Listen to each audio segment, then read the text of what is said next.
Hi guys, I'm Jonathan, one half of the i5 podcast team that I host alongside my friend Jim, coming at you with another video. Remember to hit the like, subscribe and ring that little bell.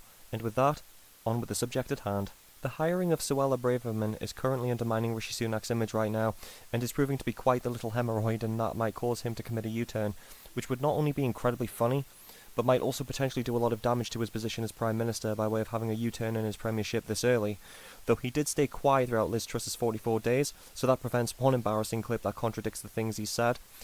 I mean, there would still be quite a few more. Suella Braverman was the Home Secretary under Liz Truss who resigned for a couple of security breaches. She emailed magisterial information from her ministerial account to her private Gmail account, which was the first breach, as you shouldn't be sending government data to a private account, especially at the level of Home Secretary.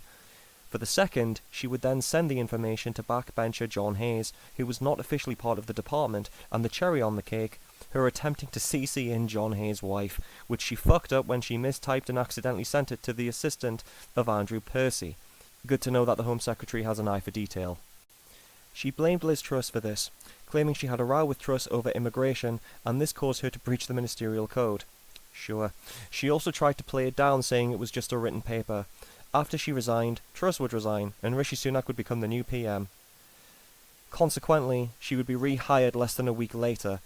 Initially, the narrative line from the right-wing press and the Prime Minister himself was basically she had acknowledged her mistake, she'd owned up to it, apologised, stood down at the time, and has learned her lesson. James Cleverly, the new Foreign Secretary, also claimed this showed integrity. I'm afraid I disagree. This shows she's holding herself accountable. Or she is in fact being held to account, as to be held accountable is to take the consequences, which in this case is to not only be removed from the position, but to also be kept from returning to it. However, this hiring has become more troublesome as more information has revealed that there has been multiple systemic breaches that seem to be the norm for Miss Braverman.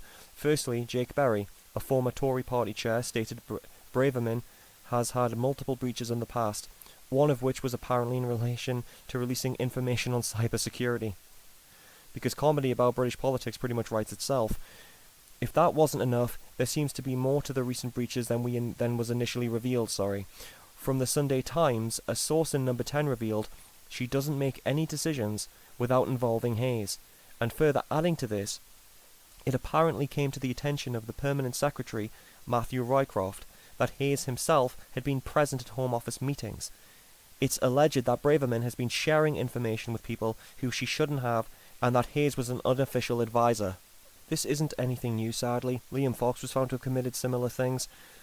This is not only a potential breaching of the Official Secrecy Act, but even with minor data breaches, it is not acceptable in any government department to commit an act like this. Can you imagine a police officer doing something like this? No way in hell would they get their job back.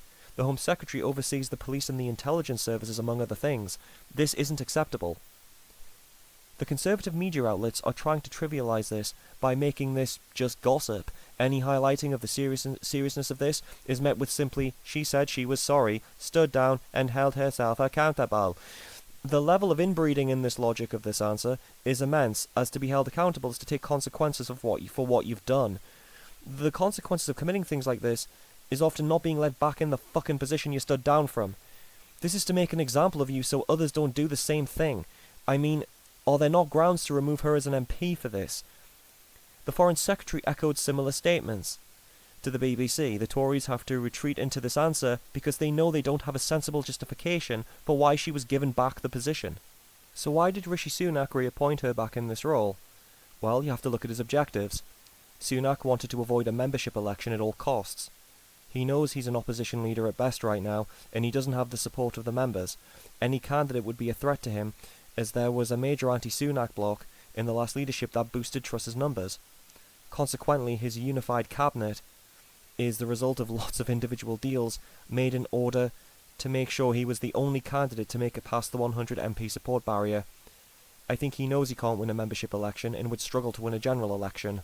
So, in relation to this, Braverman allegedly was going to support Johnson, but Sunak made a deal with her, which may have been to give her this position in exchange for her support. And by support I mean the MPs that she could basically tell who to vote for. I think it could have been this, or she was going to run and he wanted her to stand down also, or a combination of both.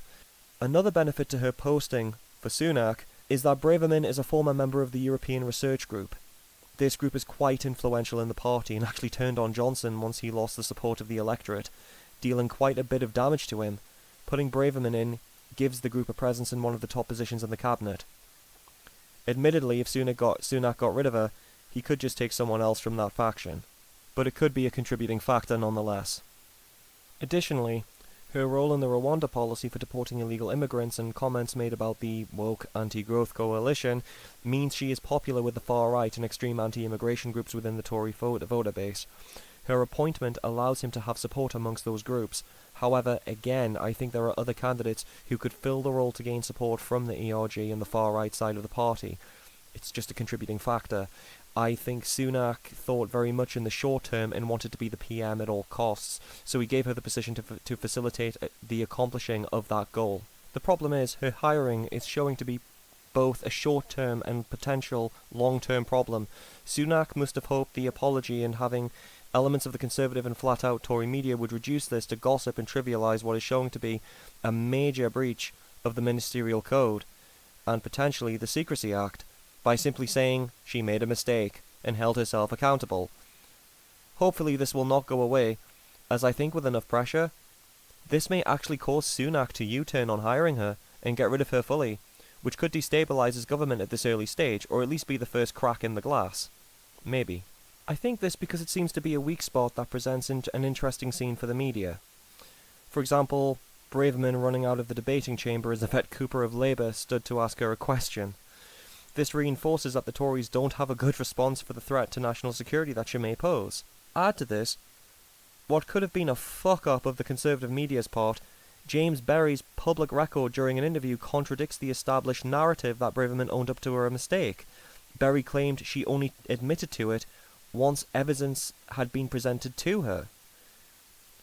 Much to the dismay of the host, as she pathetically tried to spin it, as she still stood up and owned up to it, it contradicts Rishi Sunak's statements and PMQs. That she stood down and admitted to her mistake. There could be a number of reasons and excuses why there are contradictions here. The point is that Starmer is a former state prosecutor, and he has an opponent that likes to bluster. This may cause Sunak to say something incriminating that could lead to Sunak being guilty of lying or misleading to Parliament. It's a precarious situation. That is, if Starmer hones in on it, or if Sunak decides to not just get rid of Braverman and just chance it, hoping everything will turn out to be okay. I mean, he could get rid of her. He's already had the support of our MPs to become Prime Minister. However, we will have to wait and see how this develops. I'm Jonathan, one half of the i5 podcast team, along with my co-host Jim. If you liked, please hit the like, subscribe, and leave a comment if you agreed or disagreed. Thank you for listening.